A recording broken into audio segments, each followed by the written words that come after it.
வணக்கம், என் பேர் புகழேந்தி. நான் தான் இந்த புத்தம் புதிய தரிசனத்திட்ட வசனகர்த்தா மற்றும் இணை இயக்குனர். இந்த காலகட்டத்துக்கு தேவையான முக்கியமான செய்தி சொல்கிற சின்ன படம் தான் இது. ஆனால் நல்லா வந்திருக்கு. அதாவது ஏழைகள் மக்கள் மனசு குளிர்ந்தால் தான் கடவுள் மனசு குளிர்வாங்கிற ஒரு மைய கருத்தை வச்சு ரொம்ப சிறப்பாக எடுத்துருக்குறோம். இந்த சினிமா நூற்றாண்டு நடைபெறும் இந்த நேரத்தில் அந்த சினிமாவுக்கு வந்து பெருமை சேர்க்கக்கூடிய படமாக அமையும். என்னுடைய பேர் நித்யானந்தம். இந்த குறும்படத்திற்கு கதையும் கவிதையும் நான் எழுதியிருக்கிறேன். பொதுவாக இன்றைக்கு உதவக்கூடிய குணம் மனிதர்களிடத்திலே அறவே இல்லாத ஒரு காலகட்டத்திலே அந்த உதவக்கூடிய மனத்தை வளர்க்கக்கூடிய வகையிலும், குறிப்பாக தன்னம்பிக்கையற்று அவநம்பிக்கையோடு வாழும் மனிதர்களுக்கு தன்னம்பிக்கை ஊட்டக்கூடிய வகையிலும் இந்த கதை வடிவமைக்கப்பட்டுள்ளது. இவங்க என்னுடைய பொண்ணு அக்ஷயஸ்ரீன்றது பேர். நான் வந்து எதை தூங்கினாலும் அவங்க பேரில் தூங்குறது தான் வழக்கம். அந்த வகையில் இந்த கதையினுடைய தயாரிப்பு நிறுவனத்தினுடைய பேரும் அக்ஷயஸ்ரீ புரொடக்ஷன்ஸ் என்ற பேரில் ஆரம்பிச்சிருக்கேன். கண்டிப்பாக இது நல்ல வெற்றி அடையும் மனசார நம்புகிறேன். வணக்கம், என் பெயர் மன்னர் மன்னன். இந்த குறும்படத்தினுடைய ஒளிப்பதிவாளராக வேலை செய்திருக்கிறேன்.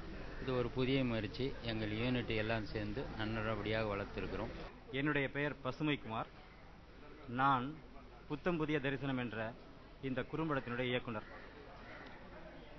ஏற்கனவே நான் ஒரு 10 ஆண்டுகளுக்கு முன்னால் டெத் சர்டிஃபிகேட் என்ற ஒரு குறும்படத்தை இயக்கினேன். அந்த டெத் சர்டிஃபிகேட் என்பது இளைஞர்கள் லஞ்சம் வாங்கவும் கூடாது, லஞ்சம் கொடுக்கவும் கூடாது என்ற கருத்தை வலியுறுத்தி நான் எடுத்த படம். அதைத் தொடர்ந்து என்னுடைய நண்பர் நித்யானந்தம் அவர்கள் ஒரு கதையை கொடுத்து இதை படமாக்க வேண்டும் என்று சொன்னார்கள். அந்த கதையினுடைய மைய கருத்து எனக்கு மிகவும் பிடித்திருந்தது. அதாவது ஒவ்வொருவருக்கும் உதவி மனப்பான்மை வேண்டும். இன்றைய தினம் அது உதவி மனப்பான்மை பலரிடம் இல்லாமல் இருக்கிறது. எனவே உதவி மனப்பான்மை வலியுறுத்தி ஒரு படம் எடுப்பது என்பது உண்மையிலேயே சிறந்த விஷயமாக இருக்கும் என்பதால் தான் அந்த கருத்தை வலியுறுத்திய இந்த குறும்படத்தை இயக்குவதற்கு நான் ஒப்புக்கொண்டேன். வணக்கம், நான் நடிகர் அருள்மணி பேசுகிறேன். மாலை மலர் மக்களுக்கு செய்தியை மாலையில் முந்தி தரக்கூடிய ஒரு முன்னணி பத்திரிகை. மாலை மலர் தொலைக்காட்சியில் பேசுறதுங்கிறதே எனக்கு ஒரு மிகப்பெரிய சந்தோஷம். ஏன்னா எங்களை போன்ற கலைஞர்களை வாழ வைக்கக்கூடிய மாலை மலர் டிவி வந்து எனக்கு ரொம்ப சந்தோஷமாக இருக்குது. ஏன் நான் சொல்கிறேன்னா, பத்திரிகையில் வர்றது ஒரு பெரிய பாராட்டு. மாலை மலர் பத்திரிகை ஃபோட்டோ வருதுனாவே அவ்வளோ சந்தோஷமாக இருக்கும். அந்த வகையில் இந்த மாலை மலர் டிவியில் பேசுகிறோங்கிறது இன்னும் பெரிய எனக்கு மகிழ்ச்சியாக இருக்குது. இன்றைக்கி வந்து புத்தம் புதிய தரிசனம் அப்படிங்கிற ஒரு ஷார்ட் ஃபிலிம், அதனோட வெளியீட்டு விழா குறும்படம் அது. இதில் வந்து நான் மெயின் ரோல் ஒரு கதை நாயகனாக நடிச்சிருக்கேன். நடிக்கிற போதே எனக்கு நிறைய பேர் பாராட்டினாங்க. அருள்மணி ரொம்ப நல்லா நடிச்சிருக்கீங்க, நல்லா பண்ணுறீங்கன்னு சொன்னாங்க. அதே மாதிரி டப்பிங்லேயே வந்து எனக்கு பெரிய பாராட்டு கிடச்சிது.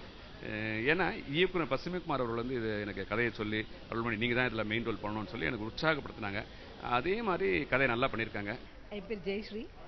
நான் இந்த படத்தில் ஒரு கேரக்டர் பண்ணியிருக்கேன். ஒரு மல்டி மில்லியனரோட வைஃபாக பண்ணியிருக்கேன். பொதுவாகவே மனுஷங்க இந்த காலத்தில் அன்பு, உதவித்தனம் இதெல்லாம் பண்ணுறதுக்கு தயங்குறாங்க. அந்த மாதிரி ஒரு சப்ஜெக்ட் எங்கள் டைரக்டர் எடுத்து பண்ணிட்டு இருக்காங்க. ரொம்ப நல்லா வந்திருக்கு. உங்கள் எல்லாரோட விஷஸும் பிளெஸிங்ஸும் எனக்கு வேணும். ஓகே. பசுமைக்குமார் அவர்கள் எனக்கு ரொம்ப வருஷமா தெரியும். ரொம்ப அமைதியானவர் தான். நிறைய புத்தகங்கள் எழுதுவார். நிறைய பெரிய படித்த அறிவாளி தான். பொதுவாகவே இந்த மார்க்சிய பார்வையில் இருக்கவங்களாம் வேகமா பேசுவாங்க, கோவம் ரொம்ப வரும். ஆனா எனக்கு தெரிஞ்சு இவருக்கும் நம்ம தோழர் ரவீந்திரதாசன் எப்ப பார்த்தாலும் ரொம்ப சிரிச்சுக்கிட்டே இருப்பாங்க. பசுமைக்குமார் நான் கூட கேட்பேன், என்னங்க இவ்வளவு அமைதியா இருக்கீங்க? அந்த மாதிரி ஒரு அமைதியான அடக்கமான ஒரு மனிதர். மார்க்ஸ் சொல்லுவாரு, கடைசி காலங்களில் எல்லாரும் கலைஞர் ஆயிடுவாருன்னு. ஏன்னா ஆரம்ப காலத்துல வந்து இந்த ஸ்டோன் ஏஜ் கற்காலத்துல எல்லா மனிதனுமே கலைஞனா தான் இருந்தான். ஏன்னா வேட்டையாடி முடிச்சவன எல்லாரும் ஆடுவான். அப்ப எல்லாரும் கமலஹாசன், எல்லாரும் பிரபுதேவா தான், ரஜினி மாறா தான்.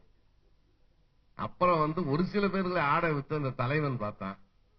அங்கிருந்து அப்படியே மன்னர்கள் வந்து அப்படியே முதலாளித்துவம் வந்து அப்படியே நிலப்பிரபுத்துவம் முதலாளித்துவம்லாம் வந்து அப்புறம் சினிமா தியேட்டர்ல ஆட விட்டு பார்த்து, அப்புறம் மன்னர்கள்லாம் தில்லானா போனாம்பல் மாதிரி ஆட விட்டு பார்த்து, ஜமீன்கள் எல்லாம் இன்றைக்கு குடும்பமே ஆடிக்கிட்டு இருக்குது டிவியில. அதுதான் ரொம்ப அது எப்படின்னு சொல்ல தெரியல எனக்கு. அந்த மாதிரி எல்லோருமே கலைஞர்கள் ஆகிவிடுவாங்க. நான் கூட அடிக்கடி சொல்லுவேன், இன்னும் கொஞ்ச நாள் ஆனா RNK கூட நடிக்க ஆரம்பிச்சுருவார் போல இருக்குன்னு. ஏன்னா எல்லோருமே நடிக்கணுங்கிற ஆசை வந்துருச்சு. அது எப்படி வந்ததுன்னு தெரியுது, வளர்ச்சியா வீழ்ச்சியான்றது தெரியவில்லை. திரைப்படம் வந்து அந்த அளவுக்கு தாக்கத்தை ஏற்படுத்திடுச்சு. முத லெனின் பார்க்கும்போது சொன்னாரு ரஷ்யாவில், இது வந்து ஒரு மாபெரும் சக்தி, கலைகளிலே பிரதான கலை சினிமா கலை, இப்படி ஒரு விஞ்ஞானம் கண்டுபிடிக்கும்னு தெரிந்திருந்தால் நான் புரட்சியை 10 ஆண்டுகளுக்கு முன்பாகவே துவக்கி இருப்பேன் அப்படிங்கிறார். அப்ப ஸ்டாலின் சொல்லிட்டு போறாரு, இது வந்து கருத்துக்களை, நம்முடைய மார்க்சிய கருத்துக்களை இதுல ரொம்ப திணிச்சு நம்ம மக்களை வந்து இதை கொண்டு வரணும், நல்ல ஊடகம்னாரு. அதை ரொம்ப அருமையா பயன்படுத்துறவன் ஹிட்லர் தான். ஆட்சியை பிடிச்சிட்டான், ரொம்ப அழகா பயன்படுத்தினான் ஹிட்லர். இதை டாக்குமெண்ட்ரி எடுத்து போட்டு ஒரு பெரிய ஹீரோவாகி நல்லவனாகி உலகத்தையே காப்பாற்ற வந்த ரட்சகன் மாதிரி எல்லாம் பண்ணி அந்த ஆட்டிச்சு போயிட்டான்னு வச்சுங்களேன். அது வந்து எல்லா சரித்திரம் தெரியும். இது மாதிரி வந்து நம்ம பசுமை குமார் வந்து